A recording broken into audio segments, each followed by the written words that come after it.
நான் சொல்றது உங்களுக்கு புரிஞ்சிருக்குன்னு நினைக்கிறேன். எந்த காரியத்திலையும் நீங்கள் சிறுமையோடு வாழ்வதை தேவன் விரும்பவில்லை.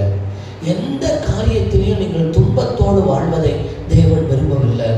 எந்த காரியத்திலையும் நீங்கள் கஷ்டப்பட்டு கண்ணீரோடு புலம்பலோடு இருக்கதை கர்த்தர் விரும்பவில்லை.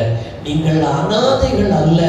உங்களுக்காக அனாதை தேவன் உங்களுக்கு மகிழ்ச்சியை தருவதற்கு ஆயத்தமாக இருக்கிறார்.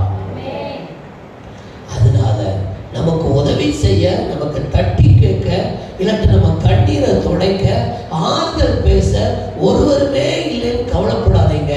உங்க துன்பத்தையே மாற்றி மகிழ்ச்சியாக்க அவர் ஆயத்தமா இருக்கிறாரு. வேதாகமத்துல யோபு வாழ்க்கையில நேரிட்ட போதும் யோபுவும் பல கோணங்களில் கஷ்டப்பட்டார்.